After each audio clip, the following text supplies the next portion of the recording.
miarabanareo tanora manokana satria tsapa fa dia tia tandrazana tokoa nareo araky ny efa nabaranareo teo.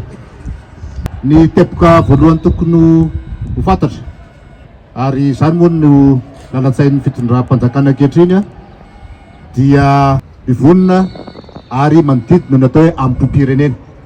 Hoe manina moa tsika no mitsara miaramila. Voalohany indrindra dia firenena mahaleo tena isika, firenena manana ny fiandrianam-pirenena. Ny atao hoe firenena manana fiandrianam-pirenena dia manana ny sainam-pirenena aloha voalohany indrindra dia io fosy mena maitso tazantsika io.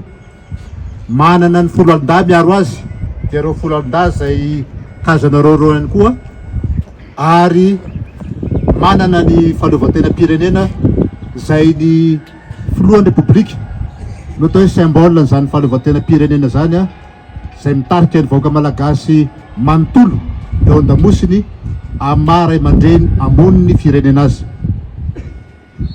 Isika kosa dia olo-pirenena manana ny maizy azy. Fitsika dia malagasy. Inona no mamatra ny malagasy itsika dia ny fananatsika kara-panondro-pirenena na hoe carte d'identité nationale. Zay aloha voalohany indrindra. Ary zay mampatonga atsika manao recensement rehefa feno 80 taona, satria ny olona feno 80 taona dia raisina ho citoyen ateraka na olo-pirenena feno. Mizaka ny zo-pirenena feno, afaka mifidy, afaka manambady, misoratra anarana mazava tsara amin'ny bokim-panjakana. Zay natao hoe feno taona majeur zany. Dia manana lalàna isika izay manery antsika hanao fitsarana miaramila. Voafaritra anaty lalàna zany, tsy hoe zavatra ataotao fotsiny fa voafaritra anaty lalàna. Inona ny antony? Satria raha sanatria misy ny fanafiana antsika avy any ivelany dia itsika malagasy zao no miaro ny tanindrazantsika. Itsika tsy tady olon-kafa avy any ivelany miaro ny tanindrazantsika, fa isika no miaro ny tanindrazantsika.